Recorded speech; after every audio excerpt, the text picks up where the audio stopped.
Thanks for coming. I'm Harvey Rubin, the chair of the Faculty Senate, and I'm delighted to welcome you to the Founders Day Symposium, which we hold every year. The Faculty Senate organizes it. The past chair, and this year Sherry Adams was our organizer for this symposium. And the name of this symposium is Forbidden Knowledge, Art, Science, and Censorship. And it's, I think, very appropriate because this is the 304th birthday of Ben Franklin, actually plus or minus 2. Benny was born on the 17th. It's actually the 261st anniversary of the invention of the lightning rod. And what better metaphor for the kinds of things we'll talk about today than the lightning rod? In the context of forbidden knowledge, we all try and quote Ben Franklin, but I'm not going to quote Ben Franklin. I'm going to quote Thomas Jefferson. And when he founded the University of Virginia, he said, "This institution will be based on the illimitable freedom of the human mind. For here we are not afraid to follow the truth wherever it may lead, nor tolerate any error so long as reason is left to combat it." So the question we're going to confront today is, just how far can we follow the truth? And just what are our limits of knowledge, and what's acceptable, what's not acceptable?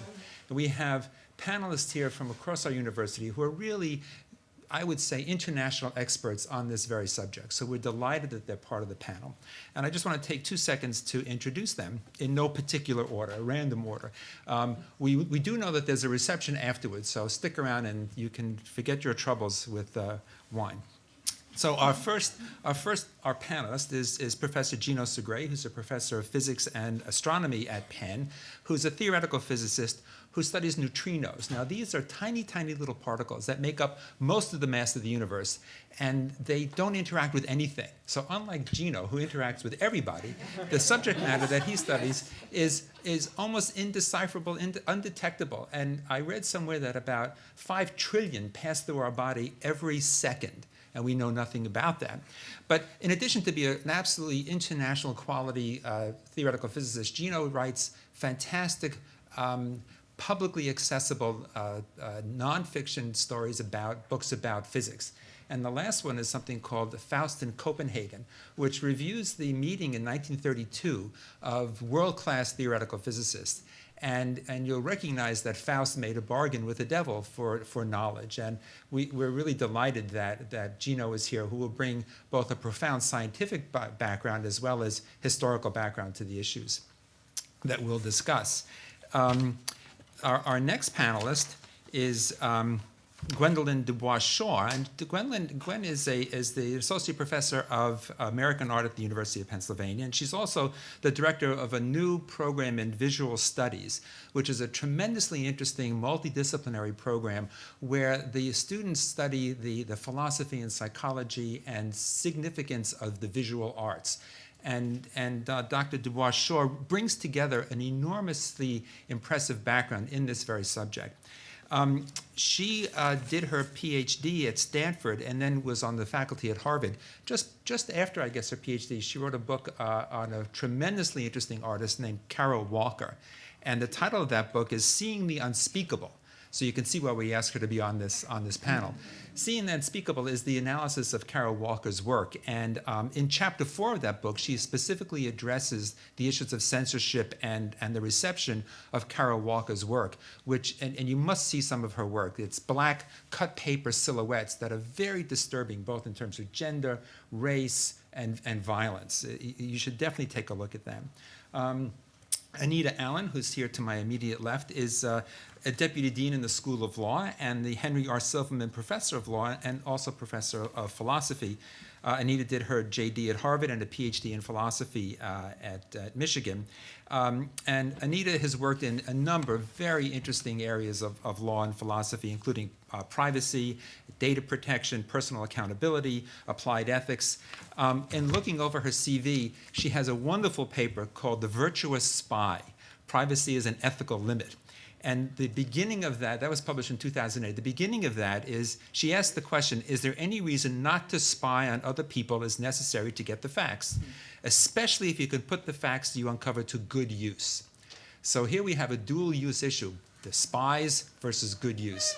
So we're delighted that Anita, well, we've got to be careful because Anita knows about spying. So we're delighted that Anita is going to help us understand those really delicate issues of good versus bad. Martha Farah, to Anita's left, is the Walter Annenberg Professor of Natural Sciences. She's the director for the Center of Cognitive Neuroscience and the Center for Neuroscience and Society.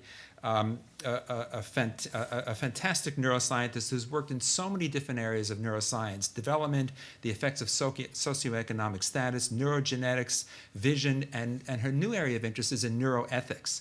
So again, areas of science that confront society where it could be used for good or for bad. In 2009, her work was recognized by a Lifetime Achievement Award from the American Association for Psychological Science. So congratulations, Martha. That's really quite a wonderful distinction.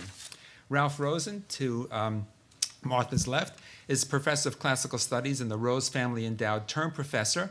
And I love this, on his webpage, you see he's the co-founder and sometime director of Penn Center for Ancient Studies. His PhD is in classical philology from Harvard, his BA is from Swarthmore College. And if you look at his body of work, it's really unique. He has things like, in his papers are badness, gangster rap, Eminem, Hippocrates, manliness. I mean, this is really quite a remarkable CV. He has edited a volume called Badness and Anti-Value in Classical Antiquity, where he looks at the notion of badness and intentionality in Aristophanes' The Frogs, and he looks at the relationship between ugliness and value. So again, this distinction of dual use and dual good and bad. And so we're delighted that Ralph will have some of the earliest issues of knowledge and bad knowledge actually date to antiquity. So think about Ulysses strapping himself to the mast so he wouldn't be exposed to all of the siren songs, but he could still have partial knowledge. And finally, our moderator, I'm delighted to introduce, is Professor Vincent Price, who's the 29th Provost of the University of Pennsylvania. He's also the Stephen Chaffee Term Professor of Communication. He has an appointment in the School of Annenberg School of Communication, as well as the Political Science Department. His PhD is from Stanford. And Vince is really an international expert. His books have been translated into many languages. He's an international expert on mass communication, public opinion, and how we gain knowledge from interaction. And one of his latest papers is really very cool. It's called Confusion or Enlightenment. And he looks at when people disagree, how does that build knowledge? So again, we have this constant theme of on one hand, but on the other hand. So today we're going to open it up, and I'm delighted to turn the floor over to Vince, who will moderate the program. Vince. Thank you very much. Thanks for joining us this afternoon. This is a conversation, and it will be successful to the extent that we all think about the issues that have been placed before us by Harvey, and think deeply about forbidden knowledge, art, science, and censorship. And I thought a good way to get us started would be to ask each of our panelists just briefly to relate a personal anecdote that describes some encounter that they've had directly with forbidden knowledge in some form. And let's listen to what they have to say. I'm sure out of that array of stories, we will have a variety of issues which we can then tackle somewhat systematically. As we do this, rather than hold off on questions from the House till the end of the presentation, what I'd like to do is invite all of you to join in as we move through to make this as conversational as we possibly can. So with that, and my role here is simply to moderate, and to that end, I will start by asking Gino to tell us something about some personal encounter you have had with forbidden knowledge. All right, thank you. And since Harvey was kind enough to give this book of mine, Faust in Copenhagen, a plug, let me start by Faust. My parents and my uncle and his family came over from Italy as immigrants in 1939, and my father and his brother kept in touch. My uncle went on to become a professor of physics at Berkeley, and then sometime in around 1942, he seemed to have disappeared. So my father was told to just write him at this post office box, which seemed a little strange. And we didn't know what he was doing, but we found out in August 1945 what he was doing when an atom bomb blast exploded over Hiroshima. It turns out he had been a group leader at Los Alamos during the war. Now, how does this relate to forbidden knowledge? Well, of course it was forbidden in the sense that we didn't know where he was. But even before that, in the years before the war started, you could say, well, okay, that's forbidden knowledge because a war was going on. But even before the war, for years there was a big debate among physicists about should you publish things you had learned about nuclear physics or should you not? Because it could be put to good use, such as building nuclear reactors, but it could also be dangerous. And maybe it'd be better to keep it quiet, to suppress it. That's my story. A very interesting one. Gwendolyn.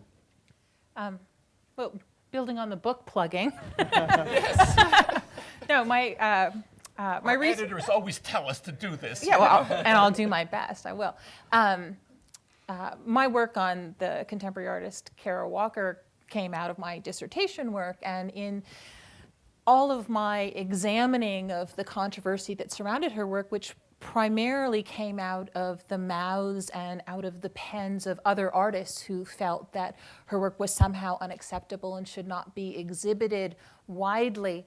I kept being drawn back to the 1980s, the late 1980s, and the quote-unquote culture wars of the period. Many of these culture wars have little spokes which connect to the controversy surrounding the Perfect Moment, the exhibition of Robert Mapplethorpe's photographs, which originated here at the University of Pennsylvania at the Institute for Contemporary Art, an exhibition organized by then director Janet Carden, and an exhibition which ultimately ended up being censored in a really public way when the Corcoran Gallery in Washington, D.C. decided not to carry the exhibition because they feared losing their funding from the National Endowment for the Arts. And the cause for censoring that exhibition, the Robert Mapplethorpe exhibition, largely came from the U.S. government, from the Congress, at the behest of a number of religious figures who were very distressed by images included in Mapplethorpe's show, which were largely explicitly sexual, homoerotic in their nature, and images which these people felt should not be financed by tax dollars. That it was all very well and good if somebody wanted to take naked pictures, pictures of naked men with bullwhips coming out of their anuses, but we shouldn't pay for it. And that's something that not many people, would argue with, but then a lot of other people would argue with it, because the notion that only male-centered, kind of male perspective, heterosexual desire can be imaged publicly and displayed in museums. It's okay to see naked women, but it's not okay to see naked men or naked men doing things with other naked men, right? With naked women, well, that's kind of sexy, right? So we can show that, So these, that was a joke, right? So these debates about what could be shown and what couldn't be shown in the late 80s and whether or not it should be paid for publicly. In my own work with Walker, most of the debate was about whether or not these works should be seen at all, because they were largely privately funded by collectors who were purchasing them and by private museums that were displaying them.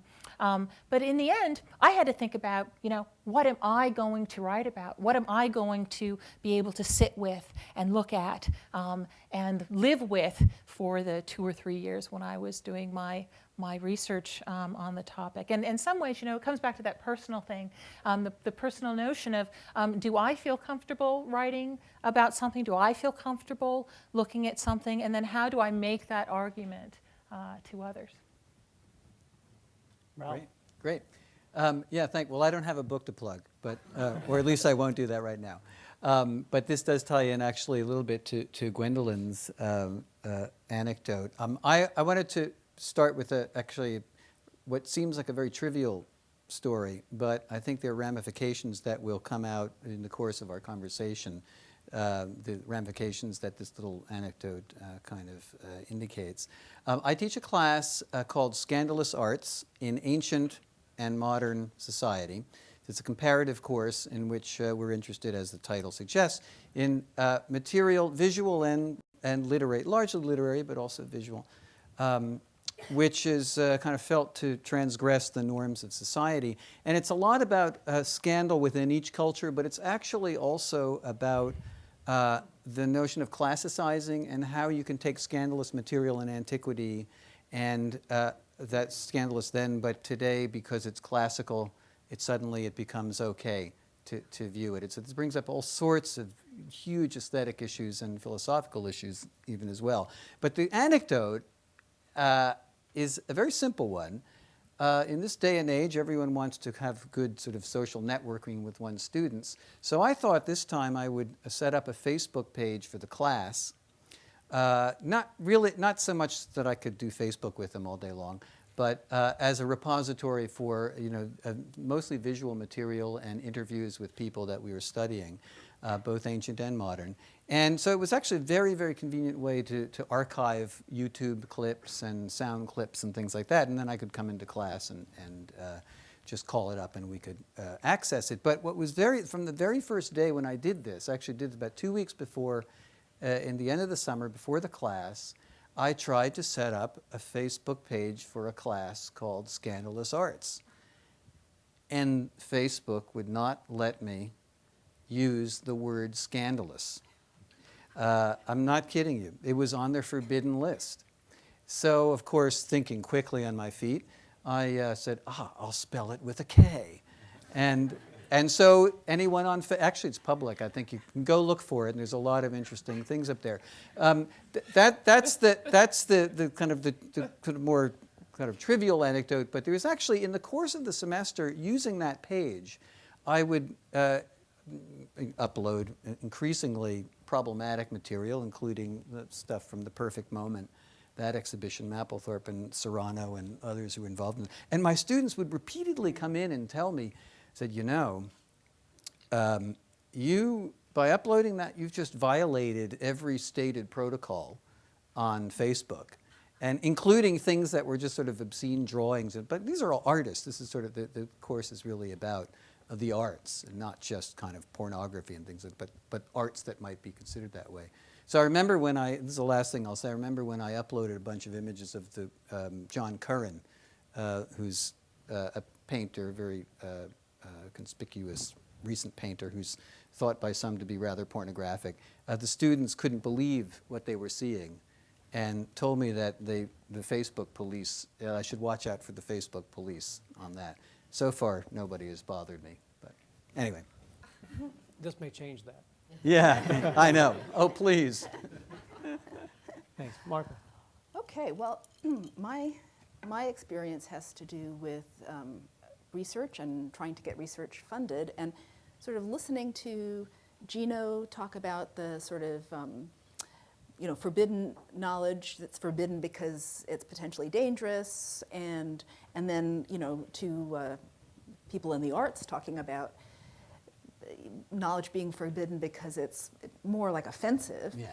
I'm trying to figure out like which category mine goes in, and I think it might be both, or I think it might be both, or it might be there because one is confused for the other. In any case, so a few years ago, I got interested in the phenomenon of socioeconomic status, and in particular, child development in families of low socioeconomic status. It came about because, basically I had a kid, I started hiring babysitters. Babysitters tend to come from low SES backgrounds themselves.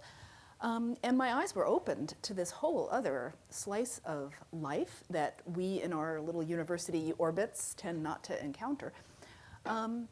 And as a cognitive neuroscientist, I was looking for sort of a handle that I could get hold of this and try to understand it by. And it was obviously a neuroscience handle. So, in my reading, I learned that kids who grow up in low SES homes tend to have lower IQs, tend to do less well in school, be more likely to drop out, have all kinds of less good outcomes than kids in middle and upper SES homes. And this obviously has very important implications for the persistence of poverty over generations. It's hard enough to escape poverty if you've got, if you've developed to your full potential, but if you're in addition kind of impaired by the experience of growing up poor, it's going to be that much harder. So, again, it's the bad news that, poor kids have lower IQs, et cetera, has been known for a long time. That wasn't my message. My message or my question was, let's try to understand what brain systems are affected by the experience of growing up poor, that lead to a lower IQ, lead to these other less good outcomes. And maybe if we can actually understand something about the biological mechanisms of these disparities, we can do a better job of preventing them or reversing them. Anyway, so I very idealistically sent my research proposal off to NIH and got, vicious reviews back, to which I, took a deep breath, tried to do a very cooperative, revision, sent that back. At the same time, I applied to the National Science Foundation. I applied to various foundations that said they were, and I kept getting these nasty, accusatory reviews. And this went on for years, actually, until I finally broke through and got some money and was able to do the research. But the reviews I got were things like, this is dangerous. This is dangerous research. You are equating poverty with a brain disease. You are pathologizing poor children. And I mean, nothing in my career until then had prepared me for reactions like that. I mean, I was just like, hey man, I just work here. I just work in this world that has SES in it. I'm just trying to understand it so we can help. So. Anita. Thank you. So I really identify with this image of Benjamin Franklin with the duct tape over his mouth as a lawyer, because I feel as though the law is really a profession of people who live in this dark cavern of forbidden knowledge. We know many things, many interesting and fascinating things about which we are ethically and legally bound not to speak. We walk around with duct tape over our mouths. So my anecdote will be an example of how this can affect ordinary life for lawyers. So I'm a member of the Pennsylvania Bar and the New York Bar, in addition to being a law professor. And my friends know this, and occasionally someone will come to me with a legal problem. So a few years ago, a friend, not a close friend, called me up and said, Anita, I'd like to talk to you about a legal matter. And I said, fine. And this person said that he or she was going to bring his or her family to my home, and we were going to talk about this legal problem. And I said, come on over. So they arrived, and this whole thing happened about 2 or 3 days after there was a notorious and scandalous burglary in my community. And everybody was talking about this burglary, and it was a shameful burglary because no one in their right mind, no one who cared about people would actually have broken into and robbed this particular entity. And so that was in the back of my mind and the public's mind. So these people come to my house, and it turns out they're the ones who committed the crime. And I'm incredulous, but they are honest about it, and they want to know what to do. They say they believe the police are hot on their trails. So, not being a criminal lawyer, I get on the phone and I call up a qualified criminal lawyer, and I drive these people to the lawyer's office and deposit them there and say, bye-bye. But now I know who committed this notorious, nefarious crime, and I am dying to talk about it.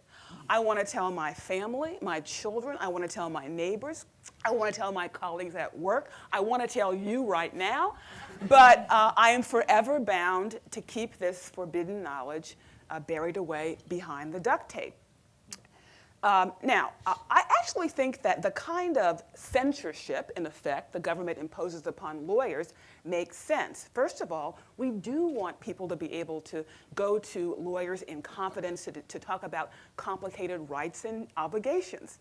And we do want to maintain an adversary system in which the government, if they're going to prosecute you, they have to do their own research. They can't impose self-incrimination on you, and they can't pump information out of your lawyers. At the same time, I thought at the time about my situation that I could have done a lot of good by disclosing the forbidden knowledge. It would have been good for at least a couple of these crooks to have been caught, because it would have been a great educational thing for them to learn early in life that you can't go around burglarizing. But it also, I think, would have been good for the community to have solved this crime, which to this day remains unsolved. Yet, 2 lawyers in our community know who committed the crime. That's the story. Fascinating. So we have lots of different encounters with forbidden knowledge. I assume that most of us in this room could tell some kind of a story that has brought us into an uncomfortable relationship with knowledge, with information. And as I listened to our panelists talk, I was thinking of a couple of different ways we can think about this. There's certainly a question of what we do with certain kinds of information. If we think of Anita's story, we have information that we think is useful, but there may be a good reason not to distribute that information. It may be out of, and this relates to Gino's story, a concern about public safety, the danger that this information might present, out of a concern for the safety of an individual who has certain rights to a place where they can go to have conversations in confidence. It might be out of a concern over privacy. So the management of information and what we distribute and what we feel free to distribute is something that I think we confront as citizens on a daily basis, but certainly as an institution involved in generating knowledge, something that we have to confront. So what we do with knowledge. Then there's the question of seeking knowledge and whether there are certain types of knowledge that are off limits or out of bounds. And Martha's story certainly describes a case where some of those reviewers felt that she was treading on territory that was dangerous, as they put it. And so this is in the absence of possessing the information and having concerns about distributing it, the information is walled off as something that we simply shouldn't seek because of concerns about its danger in advance. So it's a kind of censorship in advance of even seeking it out. And as institutions that, or as scientists, researchers, artists engaged in generating knowledge, we are operating with sources of funding. We're operating with institutions that have to support us in these endeavors. And so the restrictions on even gaining the information that we live with every day are something that certainly give us pause for concern. And then as I listened to Gwendolyn talk and Ralph describe some of their concerns, and as Martha put it, this question about not knowing whether it's the danger posed by this knowledge or the question of whether it's simply offensive, I guess you've hit the jackpot when it's both offensive and dangerous. But there's certainly a sense in which we want to create a civil environment in an institution of higher learning. And there's this notion of comfort. And how do we create conditions that don't transgress these understood notions of what's appropriate, comfortable, while we're aggressively seeking knowledge? Should we simply say knowledge trumps, our quest for knowledge trumps all those dimensions of knowledge, and we simply charge right ahead? And I think for those of us who teach on a daily basis, we have to confront those kinds of concerns. So I can think of dimensions that affect our teaching, questions that certainly affect the research that we conduct, and questions that address what we do with the information we acquire, which have all kinds of implications for publication of information, for example. So let me just start with the teaching first. And I'll just pose a question to the panelists and throw it open to you as a group. We have some runners, by the way, in the back of the room with microphones. So if you would like to join in this conversation, just put your hand up and someone with a microphone can approach you. But I guess the question I have is, if we think of this question of civility, comfort level, are there limits to the knowledge that should be accessible in the classroom? Are there, and how do you construct a classroom setting that is appropriately invested in the quest for knowledge, but draws a boundary, in a sense, that we as educators feel comfortable with? And how do you approach those sets of questions? And I'll just throw that open to the panel first. Who wants to take it first? I'll go first since I went last. Sure. Okay. And I often have this problem because if you teach privacy law, you often are talking about highly private matters, deep secret, embarrassments, sexually explicit matters. And how do you teach that? For example, when the Bill Clinton, Monica Lewinsky scandal was raging, we had the famous report, the Ken Starr report, right? And it was salacious. It was so salacious, I couldn't even discuss it in my class because it was so explicit. I was a little bit embarrassed and was afraid that some of the students might feel harassed by having to talk about cigars and oral sex and these sorts of things in class. Another example would be a lot of the things that I teach having to do with reproductive rights. I often want to show images of the vagina or of giving birth to a baby or what a partial birth abortion looks like. And I have many graphic images of slides, films I could show, but I always hesitate thinking that I have to walk a line. I want to be frank and open and allow my students to know what is forbidden in a sense, but yet I have to worry about students feeling sexually harassed, embarrassed, religiously oppressed, and so forth. And it's definitely a balancing act. There's no, I myself don't try to be all for openness in speech or all for a discretion. I try to walk a line, but because I want, whenever possible, I do want to be able to share with my students the less discussable topics and less showable images. And so much of that, though, is about trying to maintain control over the space that Yes. that you've been charged with, right? Over the space of the classroom so that your students feel comfortable, but also so that you feel comfortable. And I remember one time when it was my first semester teaching at Harvard. I was a newly minted PhD, and I was teaching a class on contemporary African-American visual culture, and each of the students was asked to bring in materials for a presentation at the end of the term. And I had this one student who hadn't been that satisfied over the course of the semester because I hadn't shown enough imagery, and we hadn't read enough material about Black gay male artists and visual culture. And he decided that he would school me. And he brought in nude pictures of himself, which he showed to the class. And all of a sudden there was TJ, big as life, big as life, on the screen in class. And I was stunned. You know, I was absolutely stunned, and I had no idea what to do. They were pretty tasteful pictures. Nothing was coming out of his anus or anything like that, like the Mapplethorpe images. You know, and he looked good, and he was handsome, and the lighting was nice, but he was naked, you know? And I thought, my gosh, what do I do with this kid? And I was floored, and I just couldn't say anything. I couldn't say anything because I felt really bad in that moment because I hadn't given him what he wanted. You know, I hadn't given him the material that he had come to the class looking for, and because, you know, for whatever reason. But in the end, you know, do I tell him this is unacceptable, you have to remove these images from the wall? Or do I let his peers in the classroom tell him that? Yeah. Or does everybody just sit there, you know, in silence, not knowing what to say? Which in the end was what happened, you know? Yeah. It was like, oh, that's very nice, thank you very much.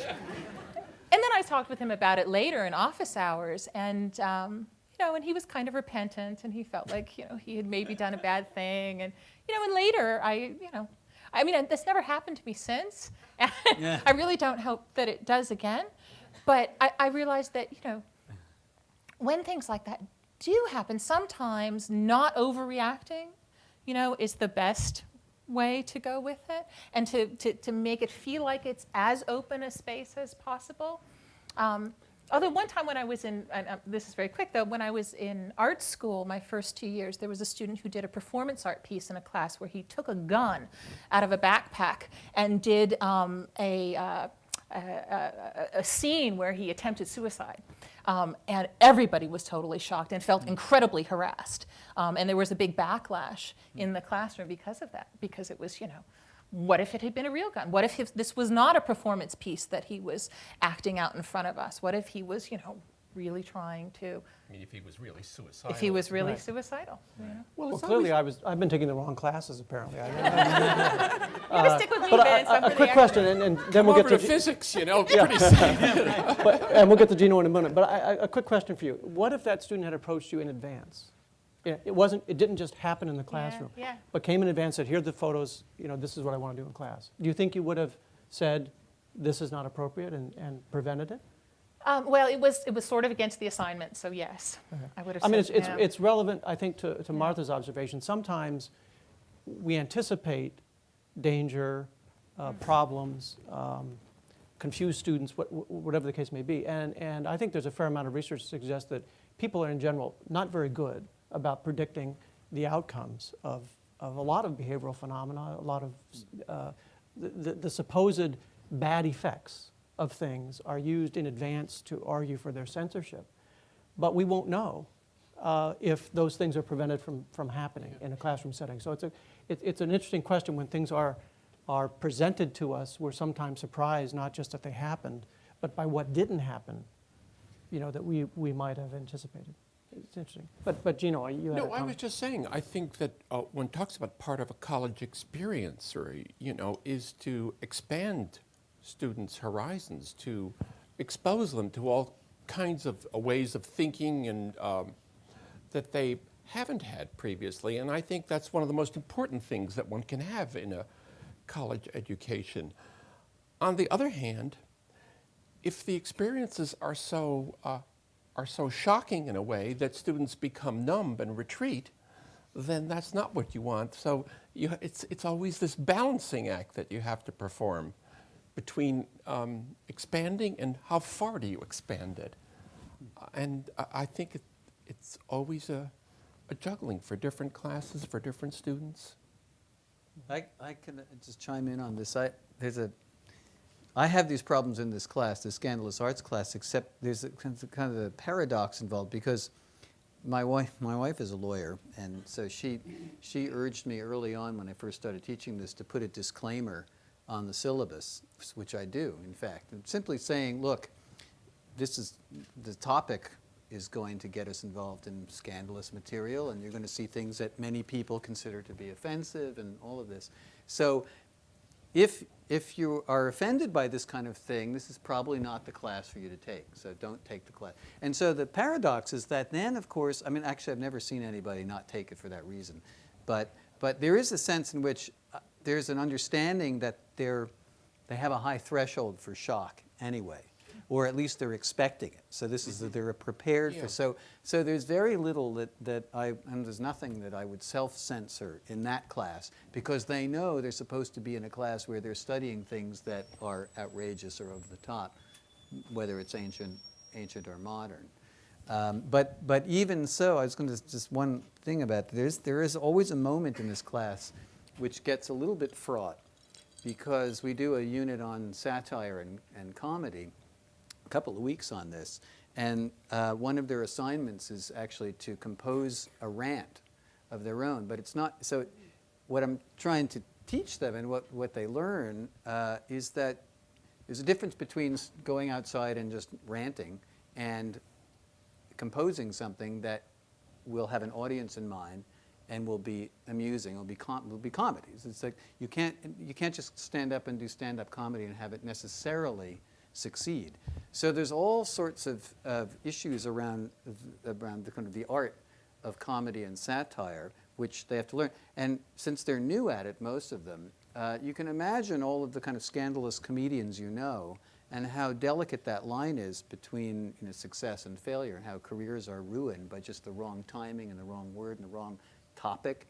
And if you have an audience that doesn't understand your irony or your attempt at irony and humor, started to take things literally, it can be a mess. And so some of them elect to perform them. And I see them in advance. They're all posted on Blackboard, and it's always, I get very nervous. I've had students who've said, do I really have to do this? Do I have to post this on Blackboard? Because it's a little over the top. And I tell them, look, what do you think Robin Williams does? Do you think he just sends, he's got to perform? So you need to understand what you need to gauge your audience. And the problem is they don't often do that. They don't often calibrate it just right. Yeah. And there have been moments of real discomfort in the class. No scandals and nothing that's fallen totally apart. But since I've read them in advance, I go in thinking, how are they going to pull this off and still make it funny and not offensive? So I get pretty uncomfortable then. Questions on this topic of what to do in the classroom to create this sort of environment? I had a quick question for Anita. You've written, Anita, on this idea of unwanted privacy, Yes. which I found a really interesting idea. And you can think of unwanted knowledge. So we've all had this experience of sitting on a train next to someone on a cell phone. And it's deeply uncomfortable. They're saying all kinds of things we just don't want to know about. Now, I've never had someone confess to a crime in this context. But the question is, and I think in a sense what we're hearing here is that we're always dealing with the potential as educators for exposing people to unwanted knowledge. So we're invading that's boundary, Anita, that you described. But should we be creating this is your disclaimer idea, Ralph. Is there a disclaimer that surrounds the university, basically? Get a thick skin. This is what it's about. You're going to be exposed to a lot, you're sitting next to a person on a cell phone. And it's just, I pose this as a question. Is that is this an obligation of a university to do that sort of thing? And if so, how do we manage it? Two different sorts of questions there. I am brought to mind by what you just said of the whole hate speech conversation we had 10 years ago in universities, where I took the position that it's important for students to be able to engage in free speech, which might well involve some pretty edgy racial and gender and ethnicity comments. On the other hand, I'm very sensitive to the needs of 17, 18, 19-year-olds to be peaceful enough in themselves and calm enough and focused enough to do their schoolwork. And if they're constantly being assaulted by our bold, brazen statements about, the offensive of that to them interferes with their education. So on the one hand, I do want to say the university should be considered something like a disclaimer zone where you're going to encounter things that are going to be offensive to you and hard on you. At the same time, though, I want to protect young people from the excessive burdens of anxiety and fear and offensiveness that can interfere with their ability to actually learn. Last year in the law school, we put on a production of the Vagina Monologues, which is a play I'm sure most of you have heard of. And I think it's great that once a year, in order to raise money for battered women's causes and so forth, all around the country, including here at Penn, the students put on the Vagina Monologues play. But our law students got the great idea to sell chocolate vaginas in the corridors of the law school.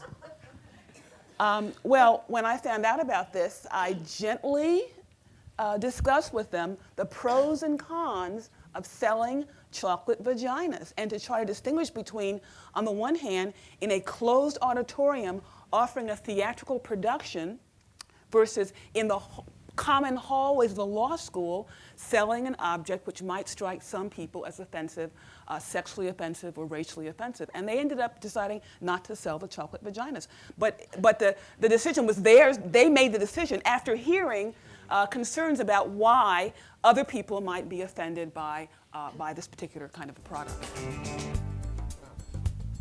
Oh, we have a question. Yes. Oh, okay, thank you.